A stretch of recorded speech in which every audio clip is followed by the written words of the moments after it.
Assalamualaikum warahmatullahi wabarakatuh. Perkenalkan, saya Evi Sukmawati, calon pengajar praktik dari Kota Banjar, Jawa Barat. Pada kesempatan ini, saya akan memaparkan tentang pendidikan yang memerdekakan. Pendidikan yang memerdekakan adalah pendekatan dalam proses pendidikan yang menempatkan peserta didik sebagai subjek aktif dalam pembelajaran mereka.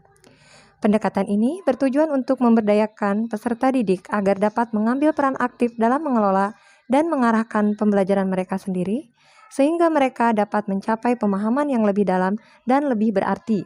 Konsep pendidikan yang memerdekakan menekankan pentingnya memberikan peserta didik kebebasan, tanggung jawab, dan otonomi dalam pembelajaran mereka. Dalam pendidikan yang memerdekakan, guru bertindak sebagai pembimbing atau fasilitator, bukan sebagai sumber tunggal pengetahuan. Peserta didik diberi kebebasan untuk mengambil inisiatif dalam memilih metode pembelajaran, mengeksplorasi minat mereka sendiri, dan menggunakan berbagai sumber daya untuk mencapai tujuan pembelajaran.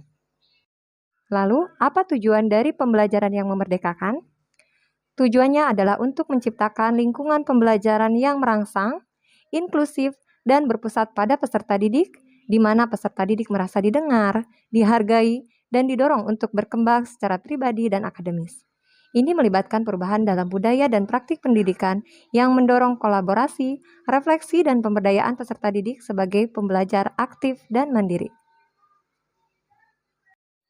Manfaat dari pendidikan yang memerdekakan diantaranya adalah meningkatkan motivasi intrinsik dari peserta didik, serta keterlibatan dalam proses pembelajaran, karena peserta didik merasa memiliki kendali atas pengalaman belajar mereka.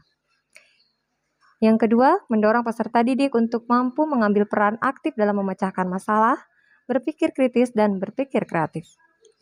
Yang ketiga, melalui kolaborasi dengan sesama peserta didik dalam proyek-proyek atau diskusi kelompok, peserta didik dapat bekerja sama, berkomunikasi, dan memecahkan masalah bersama.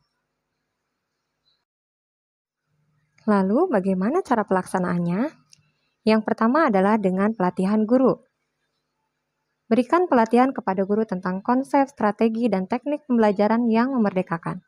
Fokuskan pada peran guru sebagai fasilitator pembelajaran, penggunaan penilaian formatif, memberikan umpan balik yang efektif, dan merancang pengalaman pembelajaran yang berpusat pada peserta didik.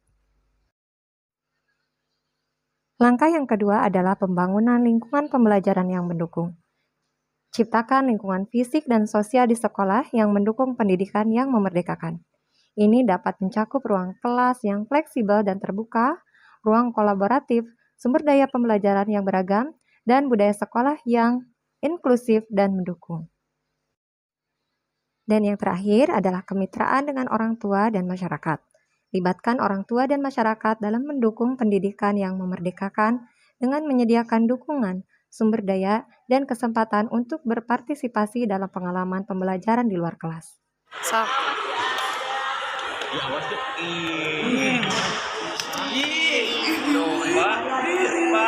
Sekian pemaparan dari saya tentang pendidikan yang memerdekakan. Mohon maaf jika ada kesalahan. Wassalamualaikum warahmatullahi wabarakatuh.